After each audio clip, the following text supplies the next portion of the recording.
After I left a voicemail for my wife, Molly, who I'd been married to for 5 years, I glanced at my phone one more time.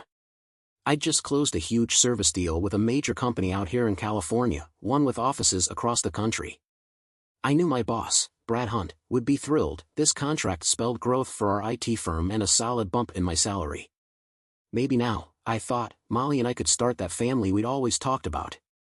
But something was gnawing at me. Ever since I got back from a recent camping trip with Brad, Molly hadn't been herself. She seemed off, distant, and snapped at me over the smallest things. It wasn't just her mood. Right after I got home, I was throwing some laundry in, and I noticed something odd on her underwear. It had this texture and a strong scent that I couldn't ignore. The realization hit me like a punch, and I felt my world starting to unravel. Desperate to get to the truth, I decided to meet with an attorney before heading back out to the West Coast. If Molly had betrayed me, I knew there'd be no going back. I reached out to a lawyer, Lydia Hammond, a specialist in family law and divorce, recommended by a friend who had just gone through a messy split himself. "Are you sure Molly's cheating on you?"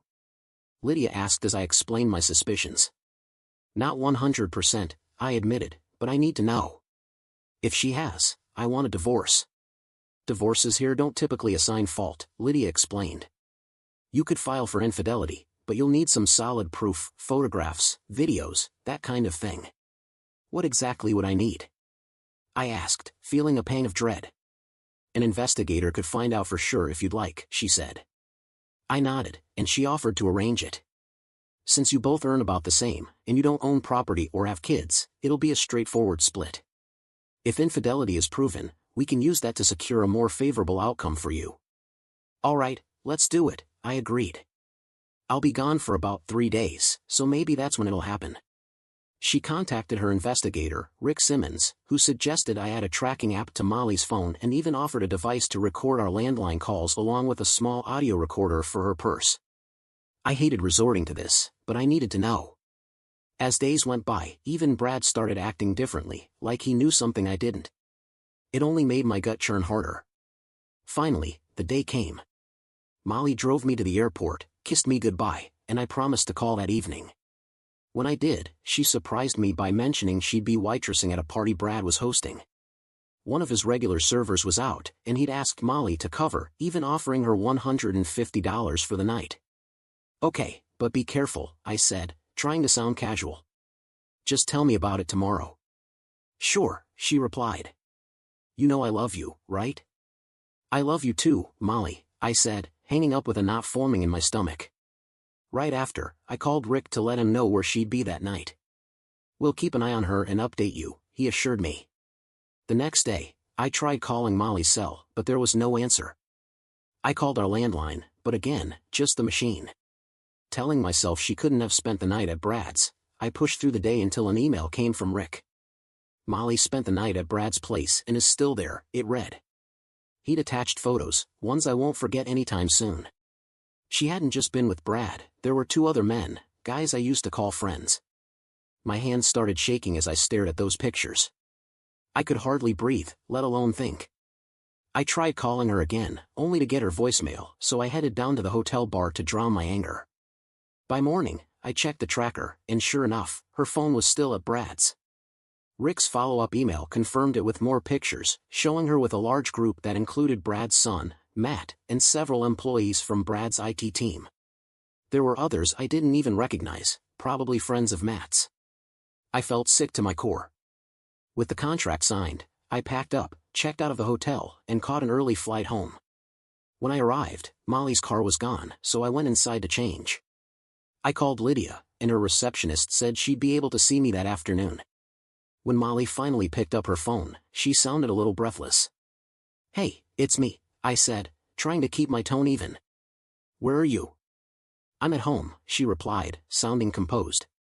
"Just wrapping up a few things before classes start." I bit down on my frustration. "All right, well, I'm finished out here in California and on my way back."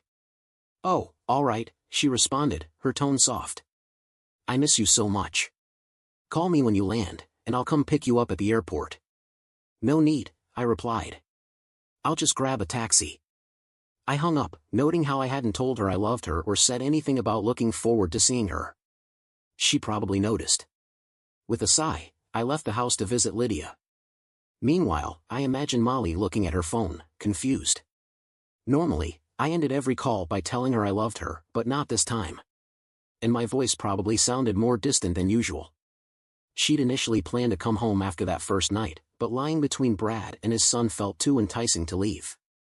She convinced herself it'd all end when classes resumed, that I'd never know. So she stayed another night, welcoming Brad back when he got home from work to find her with his son, Matt, on his bed.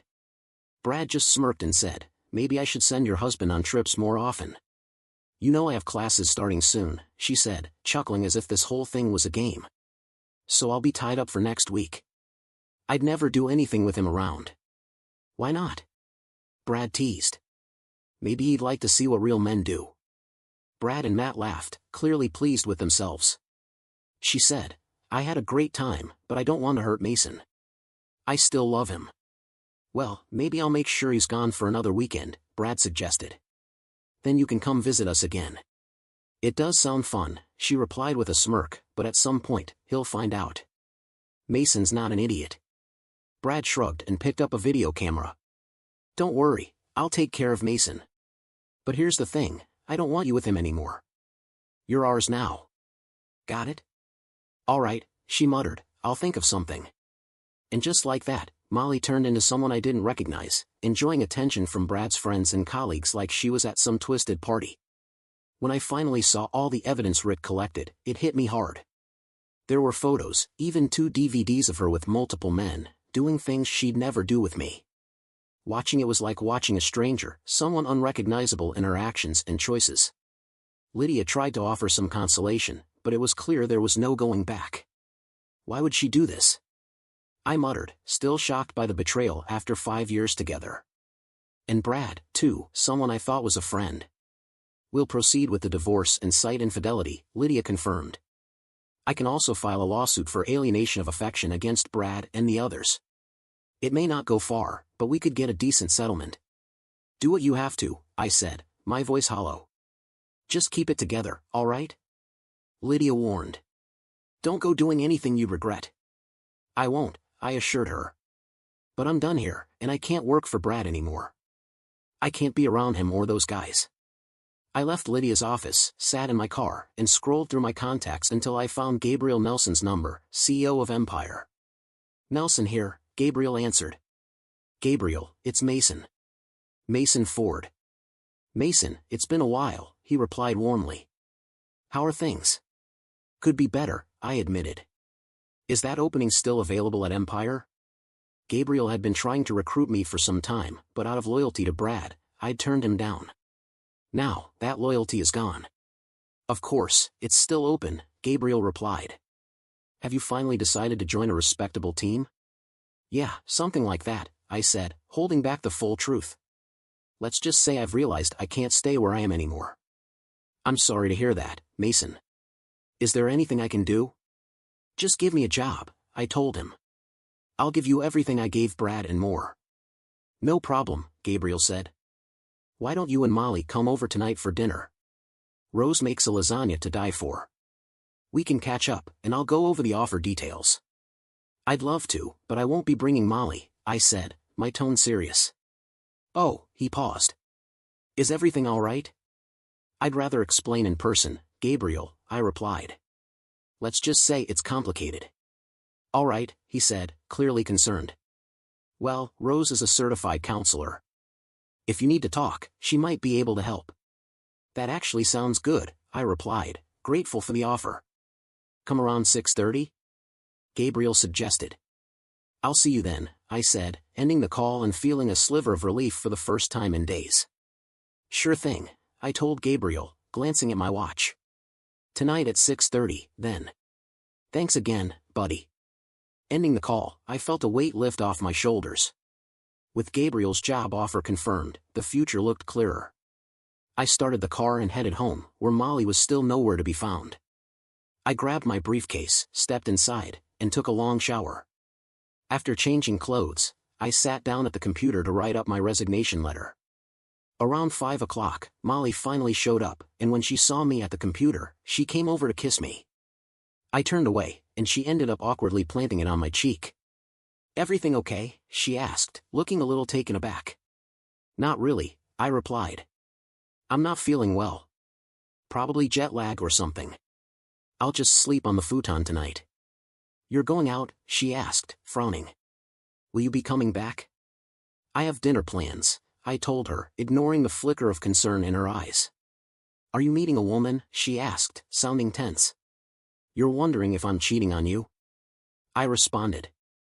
I haven't cheated on you once in all our years together, and I have no intention of starting now. Can you say the same? Her face paled as she stammered, Of course I can. She tried to brush it off, asking, So, how did the trip go? Good, I replied curtly. How was your little job at Brad's? It went well, she said, eyes darting away for a moment. Even when it was tough, it was fun. I bet, I replied flatly. Glancing at my watch, I stood up. I should go. I saved my work, turned off the computer, and headed to the bedroom to change into something a bit more formal. When I came out, Molly was still sitting on the sofa. How long will you be out? She asked, trying to sound casual. Not sure. Don't wait up for me, I replied, heading for the door without another word or gesture.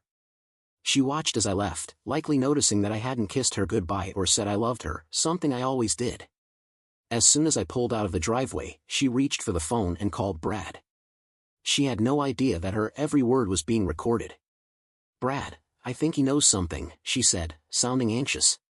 What makes you think that? He replied. He hasn't touched me. Usually, he kisses me, says he loves me. But tonight, he was just cold. He said he had dinner plans, but he didn't say with whom. So what if he knows? Brad replied nonchalantly. You can always come stay with us. Don't worry about Mason, I'll keep him busy enough that he's barely ever home. But I don't want to lose him, Brad, she insisted. I still love him. Brad laughed. Yeah, sure you do. You've shown us all how much you love him these past couple of days, haven't you? Stop, she said sharply. I know what I did, and I liked it, but that doesn't mean I want to lose Mason. Brad's tone turned dismissive. Look, just give him time. He'll come around. If he doesn't, we'll deal with it. You're ours now, and you'll help us keep things in line. You wouldn't want the school board seeing that footage, would you? You wouldn't dare, she whispered, horrified. Oh, but I'd love to, he sneered. There's plenty of video of you in compromising positions. So you better make sure little Mason behaves. Her defeated sigh was the last thing I heard before the recording ended. I clenched my jaw, trying to push down the disgust rising in me as I pulled up in front of Gabriel and Rose Nelson's two-story house. I grabbed the bottle of wine I'd picked up on the way and rang the doorbell. Gabriel opened it with a welcoming smile and accepted the wine with a nod. Come on in, Mason. Thanks for bringing this, it'll go perfectly with dinner, he said, leading me into the dining room, where Rose was setting the table. Mason, meet my wife, Rose. Rose, this is Mason Ford, our new operations manager, Gabriel introduced us. Nice to meet you, Mrs. Nelson, I said, shaking her hand. Please, call me Rose. Mrs. Nelson sounds too formal, she replied with a warm smile. We took our seats, and Rose served her lasagna while Gabriel poured the wine. The food was incredible, and I couldn't help but tell her, this is the best lasagna I've ever had. I'm glad you like it, Rose said. It's one of my favorite recipes. After some small talk, Gabriel gave me a curious look. So, Mason, what made you decide to leave Brad's firm so suddenly? I hesitated but then nodded. It's a long story, I said, collecting my thoughts before sharing everything with them. By the time I finished, Gabriel shook his head, looking genuinely shocked. Unbelievable, he said. I'm sorry, Mason. Something similar happened to me once, though not under these circumstances. So, besides taking this job, what's next? I've filed for divorce, I admitted. My lawyer says it should be a straightforward split, given the circumstances. Rose looked at me sympathetically. Have you considered counseling? I shook my head. It's gone too far. I don't even know who she is anymore. How are you holding up? Rose asked gently. Honestly? Not well. My lawyer suggested I try to act normal around her, but it's tough. I can barely look at her. You know, seeing a psychologist could help, Rose offered. I'd be glad to talk with you if you're open to it. Gabriel smiled and added, Rose is incredible at what she does. She was a godsend for me when I went through a rough patch. I thought about it for a moment. I'd appreciate that, Rose, I said, nodding. Good man, Gabriel said, patting my shoulder. Take the time you need. Just let us know, and we'll work it into your schedule. We wrapped up dinner, and Gabriel took me to his office to go over my new role. Over a glass of brandy, we spent the next couple of hours discussing the position, the team, and the projects I'd be managing. By the time we finished, I felt like I was finally taking control of my life again. I shook Gabriel's hand and thanked him before heading home. When I arrived around 10 p.m., I saw the lights still on and walked in to find Molly sitting on the sofa. She looked up and asked, How did the meeting go? It went well, thank you, I replied curtly. Now, if you don't mind, I'll be heading to bed. I went into the spare bedroom where I'd set up my computer and started undressing. Molly appeared in the doorway. Are you sleeping in here now? I told you, I'm not feeling well. The futon's fine, I said, brushing her off. She hesitated. It's just, you were gone for a few days, and I thought maybe we could, I'm not in the mood, I said, feeling a wave of disgust just thinking about it. Okay, maybe tomorrow, she asked, her voice barely a whisper. I didn't answer, and she turned away, probably wondering if I knew anything. The next morning, I got up early, grabbed my resignation letter, and downloaded the audio from her phone call with Brad. Without saying a word to Molly, I left the house, and by the time I reached the office, I barely greeted anyone. I headed straight to my office and started packing up. Brad came in, looking confused. What's going on? He asked. I handed him 2 envelopes, one containing the signed contract from California, the other my resignation. I'm done, effective immediately. I expect my bonus, final salary, and any unused vacation pay. Resignation? Are you serious? He stammered. Why are you leaving? Don't act like you don't know, I replied coldly. I'm not some fool, Brad. I can't work here anymore, so I'm leaving for another company. Wait, Mason, can we talk about this? He pleaded. There's nothing to talk about. I thought we were friends, but you stabbed me in the back and ruined my marriage, I said, holding back the anger surging inside. Oh, come on, he scoffed. It's not like I forced her. Molly was more than willing. Is that what you think? I asked, incredulous. How long has this been going on? Brad leaned back, smirking. Since that camping trip, actually. That second day when you were skiing, she came to me, practically begging. Even mentioned that I'm, let's say, better than you. So, that's why you made me leave that day, right? So you could have her all to yourself? I demanded, feeling my blood boil. Brad didn't deny it. Why not? And hiring her as a waitress at the party? Just another chance for some fun, he said with a twisted grin. I took my phone out, stopping the recording I'd started the moment Brad entered my office. Thanks for your confession, I said coolly. Now, if you don't mind, I'm heading down to HR, goodbye, Brad. Wait, he said, scrambling. You can't use that recording. We'll see about that, I replied. Goodbye, Brad. I hope you rot in hell. I grabbed my things and walked out, feeling more finality in that moment than ever before. As I reached the door, I heard him call after me, Hey, you forgot something. I glanced back to see him holding up a framed photo of Molly that had been on my desk for years. Keep it, I said. If you and your son want her so much, she's all yours. I'm done. With that, I walked away, leaving Brad in shock. On my drive home, my phone buzzed with a call from Molly. She sounded frantic. He resigned? What do you mean? She demanded after Brad informed her. Yeah, he just handed in a signed contract and a resignation letter, Brad explained. He knows, Molly. I don't know how, but he does. What did you tell him? She asked, panicked. The truth, Brad answered. I told him about our time together on that hike. You idiot, she snapped, voice choked with frustration.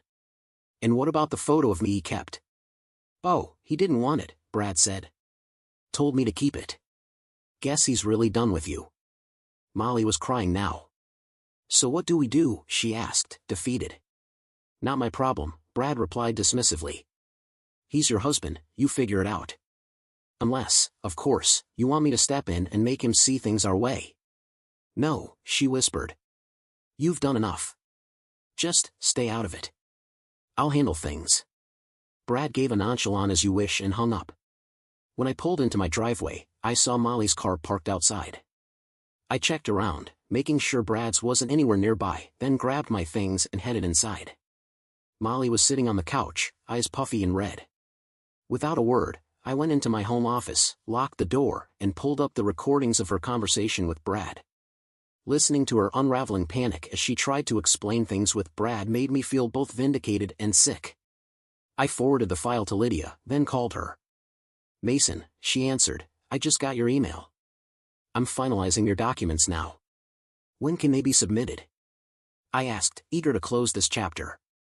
If you want, I can arrange for them to be delivered later today, she replied. I thanked her, hung up, and went into the kitchen where Molly sat, avoiding my gaze. I set my briefcase down and looked her in the eye. We need to talk, I said, placing my old .45 on the table within reach. She flinched. Is that really necessary? She asked, staring at the gun. I hope not, I replied coldly. But if your lover decides to pay a visit, I want to be ready. My lover, she stammered, looking genuinely shocked. Don't play dumb, Molly. I'm not in the mood for games. I pointed to the seat across from me, and she sat down, trembling.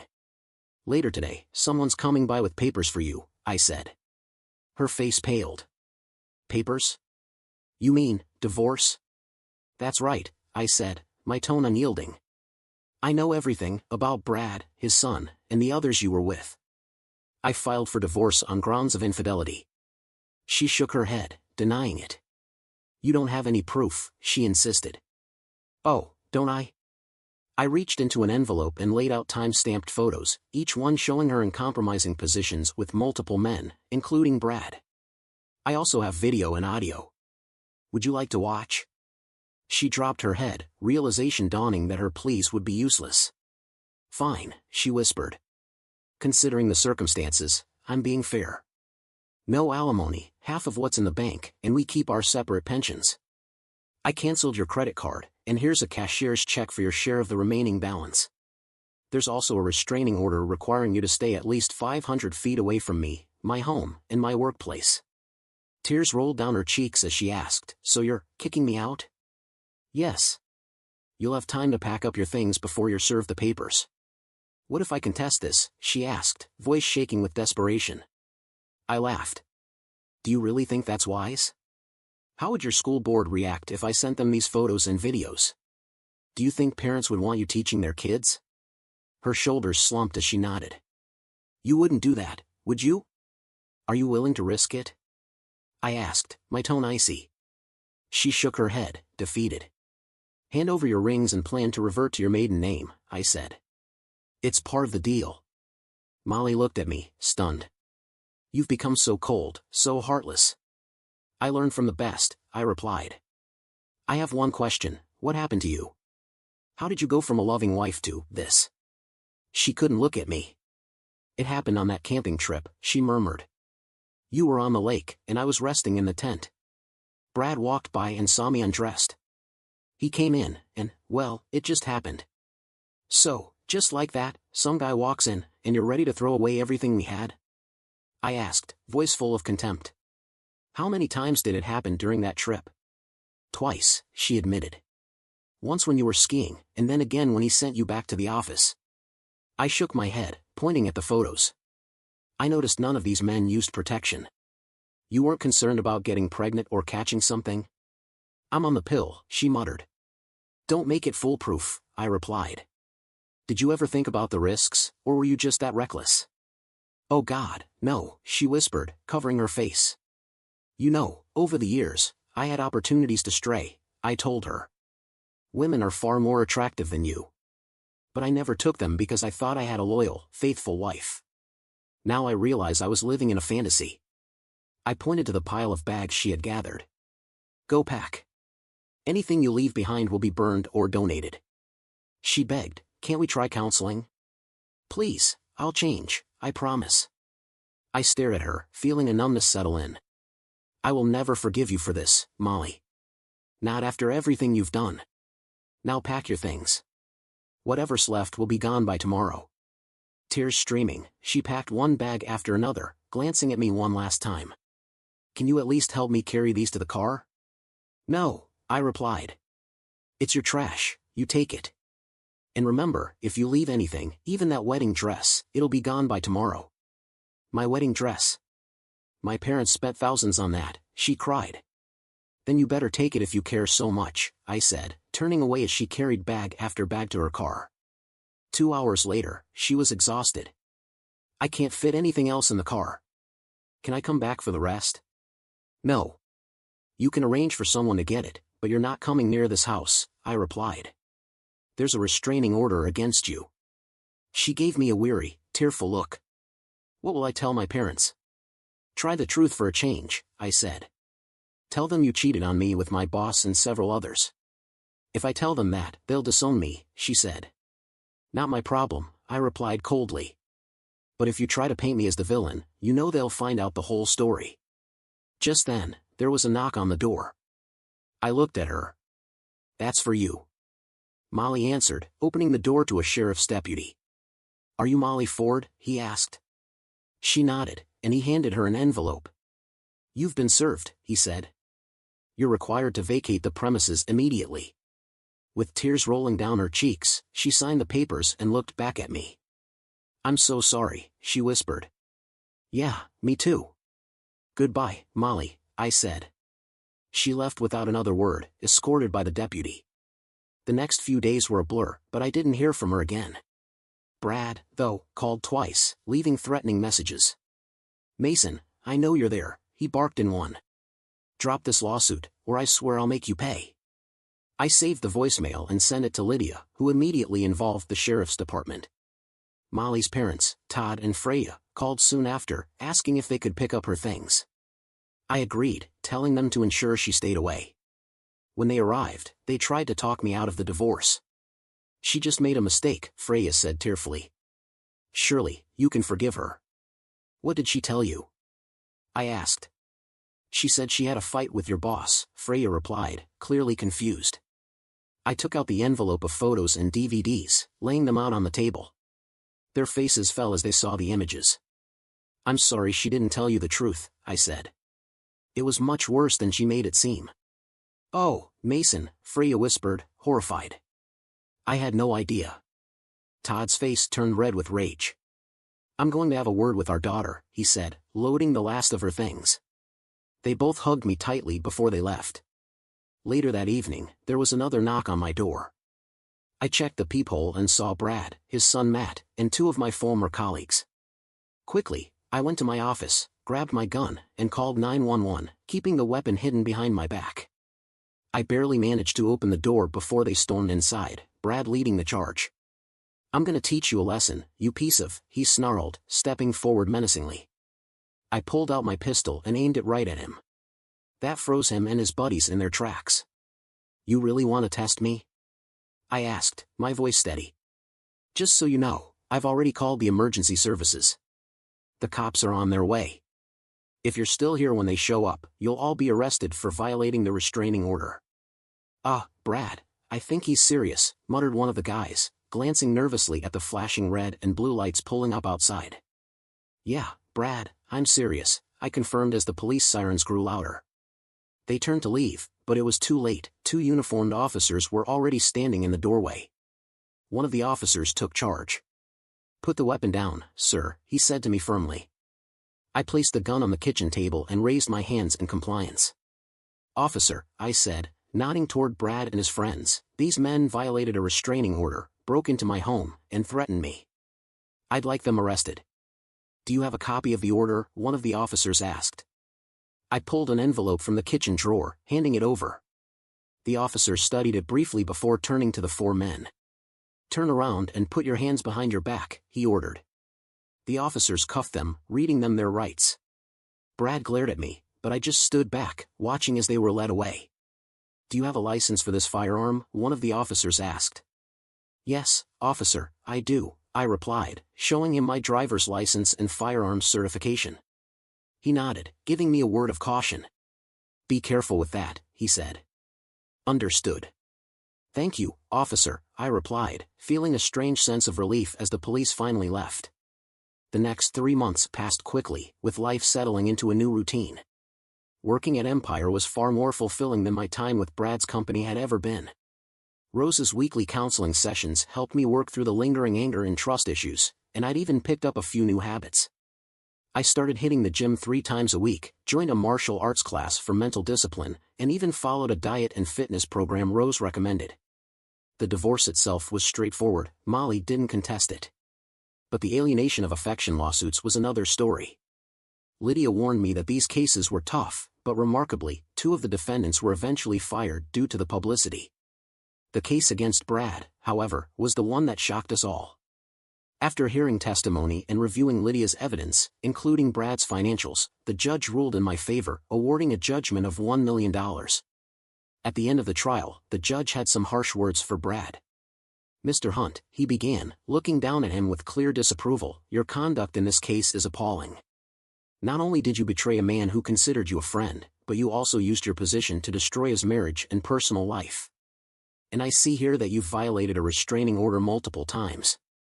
I find in favor of the plaintiff and order $1 million in damages." Brad's lawyer stood up, protesting, "Your Honor, this ruling is highly unusual." The judge shot him a cold look. "Not as unusual as your client's behavior. If restitution isn't paid immediately, he can serve time in jail for contempt. Case closed." He banged his gavel, signaling the end of it. Brad, clearly defeated, handed his lawyer a check, which ultimately made its way to Lydia, who passed it to me. To my surprise, the check cleared without issue, allowing me to pay Lydia her share. As news of the lawsuit spread, several of Brad's clients reached out to me, unwilling to do business with someone so willing to destroy another man's life. With business drying up, it seemed Brad was on the path to bankruptcy. During all of this, I kept my distance from dating, even though a few women at the company showed interest. To me, I was still technically a married man until the divorce was finalized, and I wanted to do things right. When it finally was over, I celebrated quietly with friends from work. A couple of months later, Molly's mother, Freya, called me out of the blue. "Mason, it's Freya. Do you have a moment?" she asked.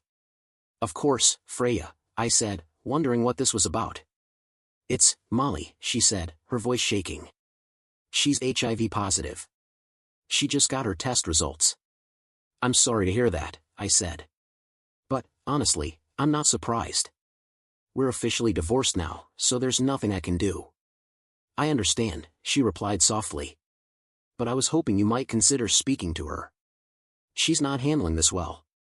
I sighed, unsure if it would help, but finally agreed. "All right, Freya.